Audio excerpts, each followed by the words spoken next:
Hello students, very warm welcome to Infinity Learn NEET by Shri Chaitanya. बच्चों, NTA ने अपनी final answer की को रिलीज कर दिया है। जो एम्बिग्यूटी थी, किसी क्वेश्चन में बोनस मार्क्स मिलेगा नहीं मिलेगा, अगर मिलेगा तो किसको मिलेगा, ये सारी क्वेरीज आपकी रिजॉल्व हो चुकी है। Because out of all the 200 question एक ही क्वेश्चन में आपको बोनस मिल रहा है, दैट टू फिजिक्स वाला एटम का जो आपका क्वेश्चन है। उस क्वेश्चन में भी जिस बच्चे ने अटेम्प्ट किया है एंड जो दो आंसर दिए गए हैं हमें, फर्स्ट एंड थर्ड ऑप्शन, उन दोनों में से जो भी ऑप्शन आपने करेक्ट किया है उन सारे बच्चों को बोनस मार्क्स मिलने वाला है, मतलब 4 नंबर मिलने वाले हैं। विच क्लियरली टेल्स अस कि सारे बच्चों के पास अपने टोटल मार्क्स आ चुके हैं। अब गेम चेंजर कहानी होती है कि मार्क्स के बेसिस पे रैंक क्या आपके निकलने वाली है। बिकॉज काउंसलिंग के अंदर तो आपका रैंक कार्ड ही लगता है एंड आपकी रैंक के बेसिस पे ही आपको एडमिशन मिलता है। अगर मैं 2024 की बात करूं तो बहुत ही रिवोल्यूशनरी रिजल्ट आने वाला है। There are at least 14 to 15 students जिसको क्लेम किया जा रहा है कि वो फुल मार्क्स 720/720 लेकर के आएंगे। ये नीट की हिस्ट्री में फॉर द फर्स्ट टाइम हम विटनेस करने जा रहे हैं। अब तक हमने मैक्सिमम 2 बच्चों को देखा है। 2 बच्चे तो 2020 में भी थे, 22 में भी थे, 23 में भी थे, लेकिन फर्स्ट टाइम अब हम नियर अबाउट 14 to 15 स्टूडेंट्स को देखने वाले हैं जो 720 में से 720 द परफेक्ट स्कोर को क्लेम कर रहे हैं। बाकी कहानी तो फाइनल रिजल्ट आने पे ही पता चलेगी। तो बच्चों, कहानी में ट्विस्ट थोड़ा ये होता है कि मार्क्स अगर सेम है 2 बच्चों के तो रैंक कैसे डिसाइड होती है, क्योंकि डिसाइडिंग फैक्टर तो रैंक ही है एंड रैंक के बेसिस पे ही आपको एडमिशन मिलने वाला है। तो अगर 2 बच्चों के सेम मार्क्स है तो एनटीए उस रैंक को कैसे कैलकुलेट करता है, किस बच्चे को प्रायोरिटी मिलती है, किस बच्चे को पीछे रखा जाता है। तो रैंक डिसाइड करने के लिए एनटीए ने अपने ब्रोशर में बहुत ही क्लियर कट क्राइटेरियाज आपको मेंशन करे हुए हैं। 1 by 1 मैं सारे क्राइटेरियाज आपको बताने वाली हूं। दूसरी चीज ये कि एनटीए हर साल ये जो क्राइटेरियाज है इसको चेंज करते रहता है। 2023 के क्राइटेरियाज को इंप्रोवाइज कर दिया गया है 2024 के अंदर, 22 वाले क्राइटेरियाज को भी इंप्रोवाइज किया था 23 के अंदर। ठीक है, तो लेटेस्ट 2024 वाले कौन से क्राइटेरियाज है बच्चों? The very first criteria is, मान लेते हैं 2 बच्चों के, भी है बच्चा ए एंड बच्चा बी, दोनों के इक्वल मार्क्स आ रहे हैं according to the final answer key which has been uploaded.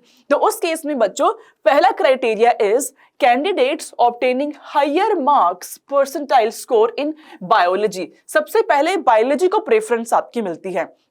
वो जो 2 बच्चे जिनके सेम मार्क्स है उन दोनों बच्चे के बायो में कितने मार्क्स है, जिस बच्चे के बायो में मार्क्स ज्यादा है उसको हायर रैंक मिलती है। ठीक है, तो फर्स्ट क्राइटेरिया इज बायो के मार्क्स को कैलकुलेट किया जाएगा।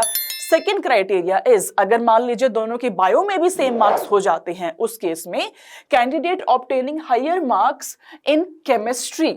अगर दोनों की बायो में भी सेम मार्क्स है, because bio being the most favourite subject of all the NEET aspirants, उस केस में हम केमिस्ट्री के मार्क्स को देखते हैं। अगर मान लीजिए केमिस्ट्री में भी मार्क्स सेम है, उस केस में हम थर्ड क्राइटेरिया पे चलते हैं which is obtaining higher marks into physics. तो जो सीक्वेंस है आपके सब्जेक्ट्स के मार्क्स की, विच इज सबसे पहली आपकी बायोलॉजी, देन हमारी केमिस्ट्री एंड देन हमारी फिजिक्स। ओके, मान लेते हैं कोई ऐसा भी केस है जिसका बायो, फिजिक्स, केमिस्ट्री तीनों में इक्वल मार्क्स है। अब कैसे डिसाइड किया जाएगा? अब डिसाइड करने के लिए फोर्थ जो आपका ऑप्शन है that is candidates with less proportion of the number of attempted incorrect answer.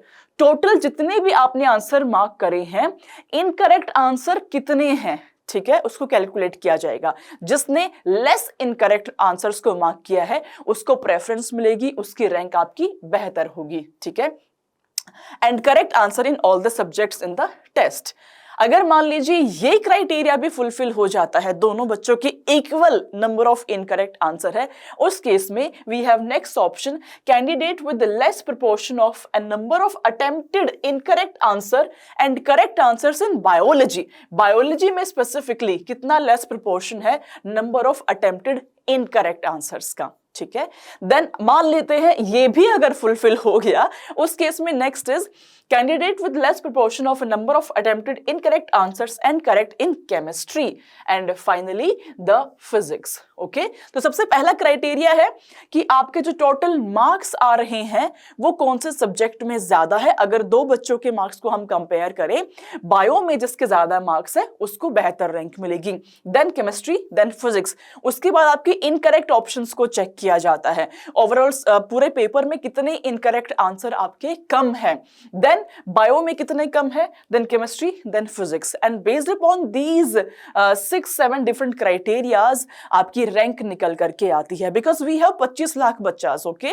इस साल 24 लाख बच्चे तो पेपर में बैठे ही है। 24 लाख बच्चों को रैंक देने के लिए इतने सारे क्राइटेरियाज डेफिनेटली मद्देनजर रखने पड़ेंगे, because there are high probable chances कि बहुत सारे बच्चों के मार्क्स बिल्कुल इक्वल हो, बहुत सारे बच्चों के बायोलॉजी में इक्वल मार्क्स हो, बच्चों के केमिस्ट्री एंड फिजिक्स में इक्वल मार्क्स हो। तो ये आपकी टाई ब्रेकिंग पॉलिसी है जो लेटेस्ट नीट 2024 के लिए एप्लीकेबल होने वाली है, एंड ये पॉलिसी आपका जो ब्रोशर रिलीज हुआ था उस ब्रोशर में मेंशन है। अगर मान लीजिए इस पॉलिसी में कुछ भी चेंज होता है तो एनटीए हमें रिजल्ट से पहले डेफिनेटली बताएगा कि टाई ब्रेकिंग पॉलिसी के अंदर क्या चेंजेस आपके हो रहे हैं। ठीक है बच्चों, तो हम मिलेंगे कुछ और ऐसे ही अमेजिंग सेशन के साथ में। चैनल को सब्सक्राइब करके रखे, बेल आइकन को हिट रखे, एंड आई होप आपका रिजल्ट बहुत अच्छा आया होगा। कमेंट सेक्शन में मुझे बताना मत भूलना कि आपके इस साल फाइनल आंसर की के हिसाब से कितने मार्क्स बन रहे हैं। तो कॉमेंट जरूर करना बच्चों। आप जो भी कॉमेंट करने वाले हैं based upon your marks I will be telling you कि आपकी रैंक क्या निकल के आ सकती है in according to all these policies which are there. Okay, बच्चों, bye bye, take care, be happy, be healthy, bye.